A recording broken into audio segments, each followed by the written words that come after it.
Jó, mielőtt valaki megkéri, nem szoktam ilyen tartalmú contentet csinálni, mivel már egy ideje eltűntem YouTube csatornáról, és úgy a gameplayek is megálltak a Resident Evil egy darabnál. Szóval szerintem itt az idő arra, hogy beszélgessünk, hogy mi a YouTube csatornának a sorsa, és hogy merre fogunk egyébként haladni, és hogy jelen pillanat én hova a picsába tartok. De előtte még egy picit rollerezek, mert ki akarom élvezni azt, hogy most 3 napig torcsvár leszek. Szóval szerintem az első és a legfontosabb dolog, amiről beszélni kell, hogy hova tűntem.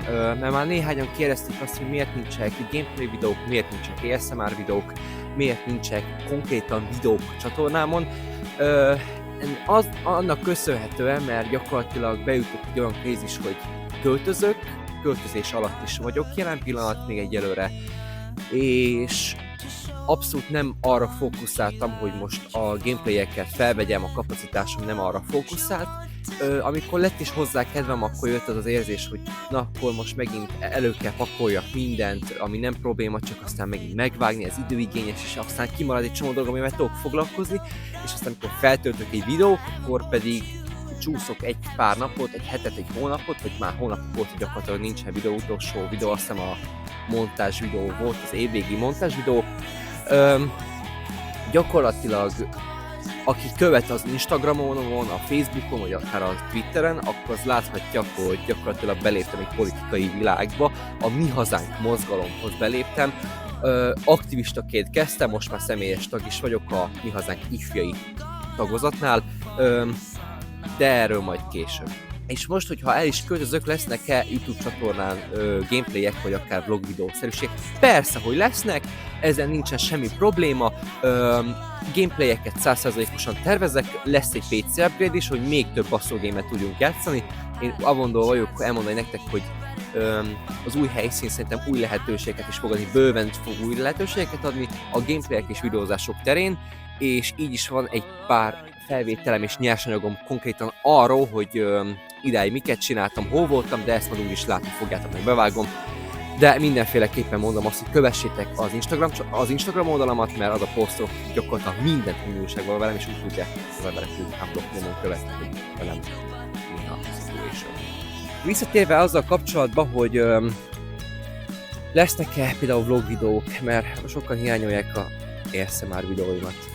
Ez elég ASMR videó, hogyha így beszélek. Bocs, muszáj volt ezt a kis mikrofont használnom, és rajta a kis profilterrel, mert gyakorlatilag ahol most vagyok, fúj a szél. Ja igen, és most van reggel 9 óra 18 perc, hogy várjam a vonatot, hogy menjünk Sátorújhelyre, Sátorújhelyről pedig menjünk Torcsvára, mert lesz egy ilyen ifjakos hétvégénk, ahol gyakorlatilag én és a főnököm, hát per már barátom, rendbe raktuk az ő fogadóját Torcsván, ezáltal az összes ifjakot meghívtuk, a mi Borsod Boys Zemplén vármegyében vagyunk, ilyen kis hétvégi kikapcsolódás, és ezt majd láthatjátok, hogy pontosan hogy áll a hétvégi kikapcsolódásunk, szóval egyőre ennyivel tudok bejelentkezni, hogy mindenféleképpen lesznek vlog videók, lesznek újra gameplayek, viszont erre egy picikét még várni kell, hogy ezek beteljesüljenek, és ígérem, mindenféleképpen visszatérek a YouTube csatornára, nem hanyagoltak titeket és a kedves feliratkozóimat, és azon leszünk, hogy egyre több gameplay és tartalom szülessen meg a csatornára. Rengeteg ötlet van már így felírva nekem, hogy mit lehetne csinálni, és ezeket meg is fogjuk valósítani természetesen. Szóval a videónak a hátralevő részét remélem mindenki élvezni fogja, és akkor majd találkozunk a következő videóba. Miután végre megérkeztem Sátorújhelyre, onnan már Erik várt engem kocsival, és aztán átmentünk Torcsvára, hogy elég készüljünk a délutára.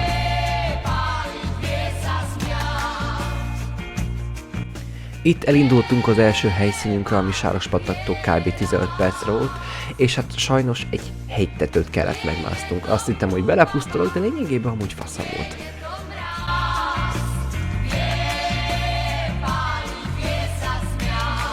Szóval, kedves nézőim, hölgyeim, uraim és egyéb nem bináris teremtmények, üdvözlök mindenkit, Tokaj hegyalján vagyunk, éppen Hercegúton, a világörökségi pinces volt, ott van belőle egy darab, illetve igen, rámegy itt a kollega, nyugodtan, jó?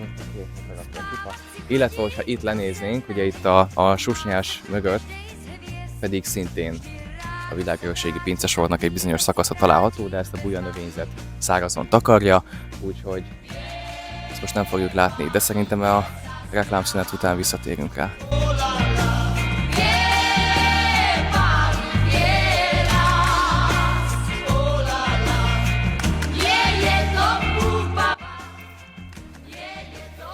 Jó magyar módra itt vagyunk fent, kúroskodunk egy dologon, de mit csinál egy jó magyar, jó meg egy szlovák ilyen szép tájon, mint itt fent? Hát reprezentálom. Helyet iszunk. Jó magyar módra. És ez a másik nap lényegében. Most jött meg a fizum, a nyakam az hideg. Látom, hogy nézel és szétbasz az ideg. Ott hagytam az arcán a gyerekeimmel, ne legyél féltékeny, az élet az ilyen. Kértem a pénzt. Szóval most megyünk be szépen a Sárospataki várba. Aki nem tudna, hogy miről van szó, akkor fogjon egy 500 forintost a kezébe, szépen fordítsa meg, és akkor ihletet találhat, hogy mi minden van itt. Nagyon érdekes, nagyon jó, megéri mindenféleképpen elnézni és megszállni közben nálunk, de nézzük a belső udvart. Legelső látványosságunk ez a csodálatos kis kaszáskút, és csak bele, aztán mondom. Szóval erre annak idején azt mondták, de szerintem csak hülyeség, hogy aki rossz volt, és nem tudott viselkedni, meg a hadifoglyokat ide lökték be. Hát én nem hiszem, hogy el kellett volna mérgezni a várnak a legfontosabb kutyát, de hát ízlések és pofonok. Így valószínűleg úgy is fogod hallani, tehát hogyha valaki esküvői fotózásra jön, akkor ezen a lépcsőken nagyon-nagyon menő felvételeket lehet csinálni. Illetve maga az épület, így a belső udvar rendszeresen szokott fotózások tárgya lenni, ha pedig arra kinéz az ember, akkor láthatja szépen a várkertet, viszont az érdekesebb rész még csak itt jön a hídon túl. Ugye Tokaj hegyajának egyik legnagyobb specialitása az asztusodott szőlőcskéről egy képecske, de erről majd később mesélek. Úgy néz ki, hogy a növényzet ismételten az utunkba fog állni, de ha itt tovább tekint az ember, akkor itt lehet látni, hát lehet, hogy őszi időben sokkal jobban, amikor a lombkoronak nem takarják el, de a Bodrog folyó itt folyik, és akkor ezen a ponton nyugodtan mondom, hogy Isten hozta önöket a Bodrog Parti Athénban. Szóval, ahogy átjöttünk szépen a vár és a belső udvar épületéből ide a külső falra, itt a híd mellett van egy érdekesség, ami közvetlenül köthető Tolcsai fogadóhoz. A hagyomány úgy tartja, hogy annak idején a Rákóczi család nagyon-nagyon sok birtokkal rendelkezett, ugye ez tény a Zempléni, illetve itt az északkeleti részen, és ezeket hatalmas nagy alagútrendszer kötötte össze. Na most nagyon dióhéjban elmondom, hogy ha te itt lesétálsz és jó helyre mész, akkor ki tudsz sétálni Tolcsvára, illetve Kassára, Borsira és meg annyi Rákóczi birtokra. Érdekesség, csak fel kéne tárni.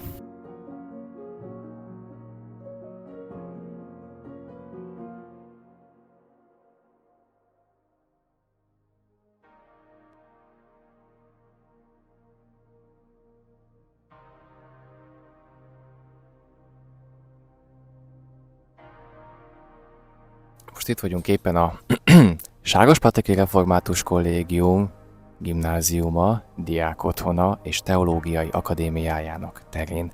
Mögöttünk látható a múzeum épület, ahol nem sokára jegyet fogunk váltani, hogy a nagykönyvtárat megnézzük, a Sárospataki Református nagykönyvtárat. Mellesleg, majd fogjátok látni, másik oldalt található ugye a Sárospataki Református Kollégium gimnáziuma, ami egy zseniális iskola, és az elmúlt 500 évben számos értékes embert adott hozzá nemzetünk történelméhez, és persze az emberiség gyarapodásához is. A nagy harci helyzet, visszaértünk végre Tolcsvára, és mi csak a napnak a felénél tartunk jelen pillanat.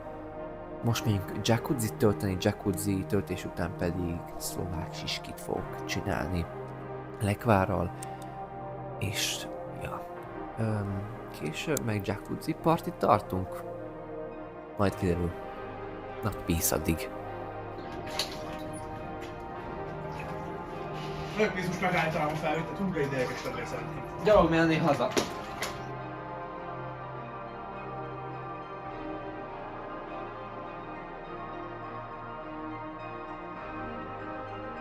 Az olyan nem, addig látszott amúgy. Nem baj, már nem kell videózni. Kikapcsolja? Aha, jó.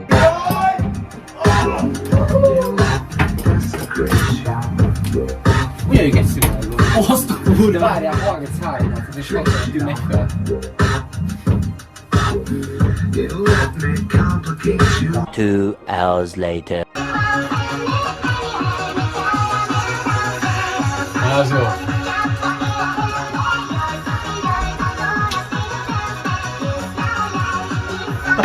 Abba hagyom, mert a végén még elrontom. A szaunázás után itt Józsival elmentünk szerencsére vásárolni a Lidlbe, mert úgy gondoltuk, hogy mi fogjuk készíteni a vacsorát, ami nem más, mint pörkölt volt.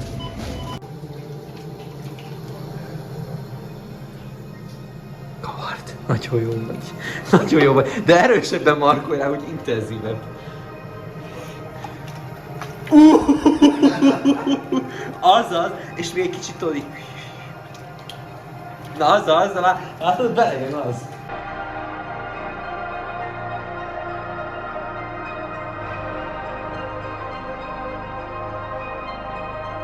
Tehát 17 percet, vagy nem?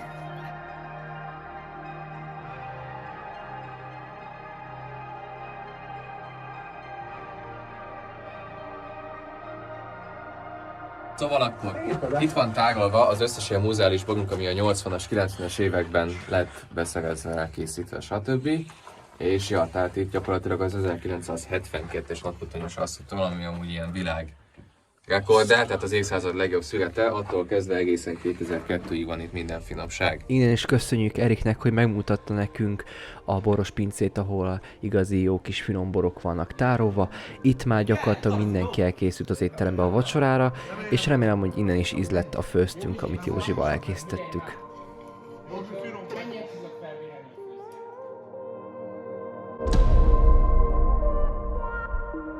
Ha tetszett a vlog videó és amit láttál, és hogyha szeretnél csatlakozni a Mi Hazánk ifjai mozgalomba, a QR kódon segítségével vagy a www.mihazánk.ifjai.com-on ezt megteheted.